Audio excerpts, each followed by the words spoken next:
पत्नियां लड़ाई लड़के जो है वो अपने मायके में जाकर बैठ जाती हैं और वहां पर सब कुछ भूल जाती हैं कि मेरा परिवार भी है, मेरा पति भी है।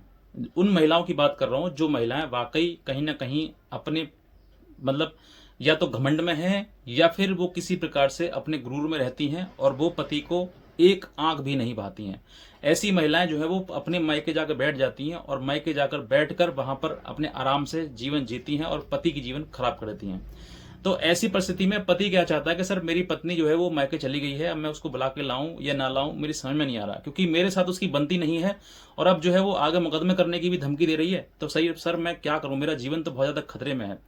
ऐसी परिस्थिति में बहुत सारे पति हैं जो पति अपने जीवन को मतलब जीते जी तो नरक बना ही लेते हैं और बाद में भी उन सब चीजों को उनको भोगना पड़ता है। और उस पति के साथ साथ उनके माता पिता, उनके भाई बहन वो सब भोगते हैं।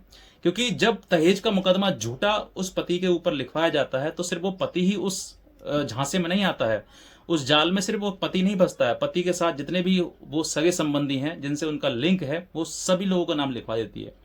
तो ऐसी परिस्थिति में अगर आपकी पत्नी जाकर बैठ गई है और अब आपको लाना या नहीं लाना, इस परिस्थिति में आप असमंजस में फंस गए हैं, तो आप इतना अपने ध्यान से सुनिए, अपने अंदर झांकिए कि वाकई वो महिला जो है वो गलत गई है मेरे सही घर से या फिर सही गई है। अगर वो सही है तो आप उसको बुला के लेकर आए, आज नहीं अभी लेकर आए।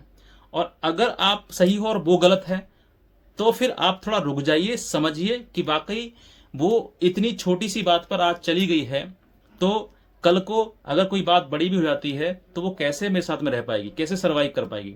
तो ऐसी परिस्थिति में आपको वो समझना है जो आपके अंदर चल रहा है। आप अपने अंतर है मन से पूछिए कि वाकई ये महिला, ये पत्नी जो है मेरे साथ रहकर मेरे साथ जीवन व्यतीत कर सकती है, मेरे सुख दुख में काम आ सकती है, या फिर सिर्फ और सिर्फ इसको साथ में रख के मतलब नासूर कैंसर बन जाए जीवन, ऐसा जीवन बन जाएगा आपका। तो आप थोड़ा कदम पीछे हटा लीजिए और उसके बारे में सोचना बंद कर दीजिए।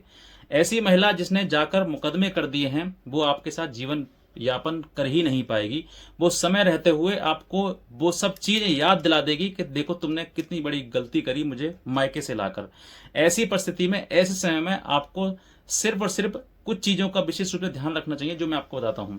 जो महिला आपके साथ रह के मतलब आपके साथ आपने हर प्रकार से उसको सुखी रखने की कोशिश करी, हर प्रकार से सब सुख दिए उसको, लेकिन फिर भी तुमको वो लात मार के मायके चली गई है और मायके बैठ के आज मुकदमे की धमकी दे रही है, तो आप अपने अंतरात्मा में सोचिए कि मेरी गलती क्या थी जो आज वो छोड़कर मुझे मायके चली गई है। अगर वो आज छोड़कर चली गई है और मुकदमे की धमकी दे रही है तो आप ये समझिए कि तुम उसके जीवन में सिर्फ एक कुत्ते के बराबर हो बस, और इससे आगे कुछ नहीं। अगर इतनी ही आपकी वैल्यू है उसकी नजरों में तो मैं कहता हूं आप अपना जीवन सुधारने का प्रयास करिए।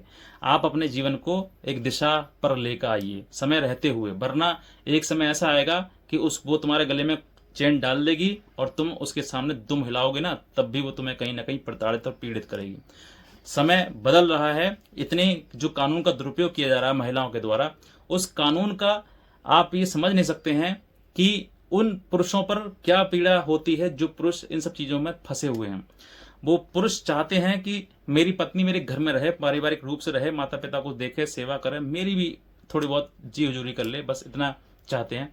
लेकिन वो महिला वो सब कुछ करना नहीं चाहती है। वो ये चाहती है कि ये व्यक्ति मेरे सामने दुम हिलाए, मेरे सामने इसकी माँ भी दुम हिलाए, मेरे सामने इसकी बहन भी दुम हिलाए। इस तरीके की वो चाहती है। वो आपके जीवन को, आपका जीवन इस तरीके से नरक कर देगी कि आप उसके अंदाजा भी नहीं लगा सकते हैं। और चलो ठीक है, तुम्हारा जीवन नरक कर देगी, तुम झेल जाओगे, लेकिन तुम्हारे माता पिता की क्या गलती है, तुम्हारे भाई बहन की क्या गलती है जिनका आज जीवन भविष्य खराब हो गया है। वो पढ़ाई लिखाई कर रहे हैं, उनका कहीं ना कहीं किसी एफआईआर में नाम लिखवा दिया, उनकी क्या गलती थी? क्या परिवार में रहा नहीं जाता है? अगर उसको ऐसा परिवार चाहिए था जिसमें सास ससुर ननद वगैरह नहीं हो तो किसी अनाथ से शादी करती ना, वो क्यों उसने तुमसे शादी करी? तो ऐसी परिस्थिति में अगर आपकी पत्नी ऐसे छोड़कर आपको बुरे समय में छोड़कर चली गई है और तुम्हारे ऊपर मुकदमा करवा रही है, यानी कि वो बुरा समय और तुम्हारे ऊपर लेकर आ रही है, तुम्हें और काले अंधेरे की तरफ लेकर जा रही है, तो पत्नी नहीं है वो साहब, आपकी दुश्मनी का भाव है उसके अंदर।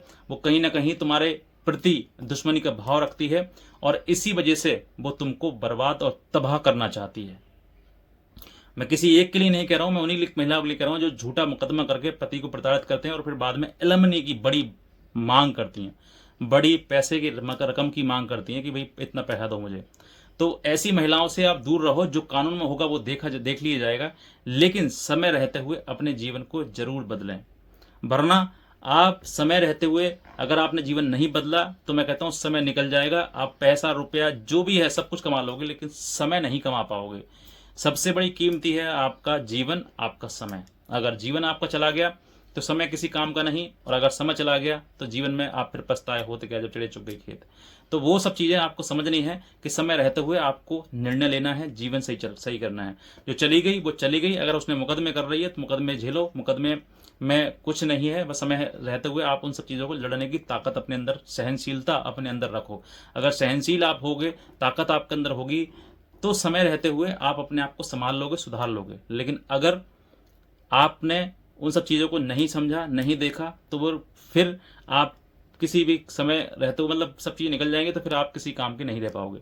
तो मैं यही चीज़ें कहता हूँ कि ऐसी पत्नी जो आपको छोड़कर चली गई है, आपके बुरे समय में आपको त्याग दिया है उसने, और तुम पे मुकदमे कर रही है, तुमसे मेंटेनेंस ले रही है, तुम्हारे ऊपर तमाम मुकदमे कर रही है, तो उससे बढ़िया तो दुश्मन अच्छा होगा आपका, लेकिन वो आपको महिला आपके लिए सही नहीं है। इतना ही कहना चाहूँगा, सबसे पहली बात। और दूसरा, एक अच्छे वकील को जरूर करिएगा जो आपको आपके लिए लड़ सके। बहुत सारे वकील भी मतलब चीज़ें होती हैं, तो वो सब चीज़ें आप समझ कर चलिएगा कि भाई एक वकील अच्छा हो जिसके द्वारा हम अपना केस लड़वा सकें, हमें विश्वास हो और हमारे लिए लड़ सके। क्योंकि महिलाओं के लिए कानून है, और कानून कहीं ना कहीं पति को भेदने का काम करती हैं। इसीलिए मैं कहता हूँ आपके लिए कि समय रहते हुए एक अच्छे वकील को, अच्छे अधिवक्ता को आप पकड़ें और उनको अपने केस लड़ें, और लड़ें ऐसा लड़ें कि नीचे से लेकर और ऊपर हाई कोर्ट और सुप्रीम कोर्ट तक लड़ने की ताकत रखें, और इसी तरीके से ड्राफ्टिंग आप अपनी करवाएं, ताकि समय रहते हुए उन सब चीज़ों को आप अपनी बात रखते चलें और आगे बढ़ते रहें। मैं इतना कह चाहूँगा, अगर आप नए हैं तुरंत सब्सक्राइब कर लें, और दूसरे लोग तो जरूर शेयर करें। आज का वीडियो देखने से बहुत धन्यवाद।